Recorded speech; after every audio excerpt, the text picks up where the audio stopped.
Hi hello friends, welcome back to my channel SVP kitchen. మీరు ఇంట్లో చేసే వంటలు రుచి పెంచేదానికి ఇంకా బయట దొరికే ఆర్టిఫిషియల్ ప్రిజర్వేటివ్స్ యాడ్ చేసిన గరం మసాలా పౌడర్ ప్యాకెట్స్ కొంటున్నారా? అయితే ఈ వీడియో మీకోసమే. ఇంట్లోనే గరం మసాలాని ఈజీగా న్యాచురల్ ప్రిజర్వేటివ్స్ తో ఎలా స్టోర్ చేసుకోవాలో క్లియర్ గా చూపిస్తానండి. Veg or non veg curries ఎన్నిలోకైనా ఈ గరం మసాలా పౌడర్ ని యూజ్ చేసుకోవచ్చు. ఇంగ్రీడియంట్స్ అన్ని క్లియర్ గా కమెంట్ బాక్స్ లో పిన్ చేశాను. స్క్రీన్ షాట్ తీసుకొని గరం మసాలాని ట్రై చేయండి. వీడియో క్లిప్ లో చూపిస్తున్న కప్పుతో 1 కప్పు వరకు ధనియాలు తీసుకున్నాను. ఏ కప్పుతో ధనియాలు తీసుకున్నానో అదే కప్పుతో పావు కప్పు వరకు మిరియాలు, 8 ఎండుమిర్చి, 1 టేబుల్ స్పూన్ వరకు సోంపు, పావు టీ స్పూన్ వరకు మెంతులు, 3 అనాస పూలు, 1 పీస్ జావిత్రి, బిర్యానీ స్టోన్ ఫ్లవర్ అంటారు కదా, బండపూ కొంచెం తీసుకున్నాను, యాలకులు 10, బిర్యానీ ఆకు 2, లవంగాలు 3 టేబుల్ స్పూన్లు, పట్ట 3 టేబుల్ స్పూన్లు, మరాఠీ మొగ్గ మీడియం సైజు 3 తీసుకున్నాను. ఈ ఇంగ్రీడియంట్స్ తో పాటు 1 టీ స్పూన్ జీలకర్ర వేసుకొని, నా దగ్గర పొడి రెడీగా ఉంది కాబట్టి వేయించిన జీలకర్ర పొడి 1 టీ స్పూన్ వేసుకుంటున్నాను. ముందుగా ప్యాన్ ని హీట్ చేసుకొని 8 ఎండు మిరపకాయలు వేసుకొని లో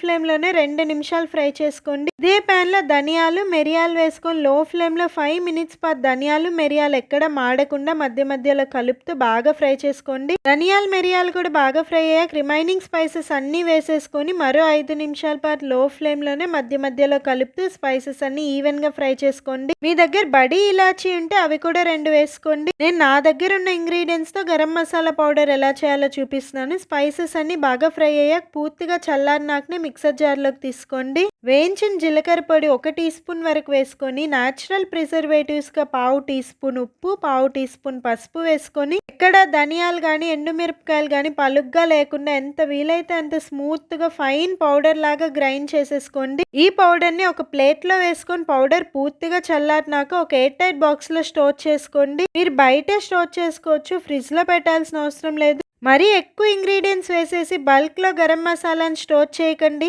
ఎక్కువ రోజులు స్టోర్ చేయడం వల్ల మసాలా స్పైసెస్ లో ఉండే ఘాటు అండ్ ఫ్లేవర్స్ తగ్గిపోతాయి. ఇలా కొన్ని ఇంగ్రీడియంట్స్ వేసుకొని మంత్లీ వన్స్ చేసి పెట్టుకోండి. ఈ హోమ్ మేడ్ గరం మసాలాని ఏ veg or non veg curries లోకైనా యూజ్ చేసుకోవచ్చు. మనం అన్ని ఇంగ్రీడియంట్స్ యాడ్ చేసాం కాబట్టి టేస్ట్ అండ్ ఫ్లేవర్ చాలా బాగుంటుంది. మరి ఇంకెందుకు ఆలస్యం, నా స్టైల్లో మీరు కూడా హోమ్ మేడ్ గరం మసాలా చేసి పెట్టుకోండి. మరి ఈ simple home made garam masala powder మీకు నచ్చిందా? నచ్చితే ప్లీజ్ ఒక లైక్ చేయండి. Thank you for watching my video. ఇలాంటి మరెన్నో హెల్దీ అండ్ ఇంట్రెస్టింగ్ రెసిపీస్ మీరు నేర్చుకోవాలంటే మన ఛానల్ తప్పకుండా సబ్స్క్రైబ్ చేసి పక్కనే ఉన్న బెల్ ఐకాన్ యాక్టివేట్ చేయండి.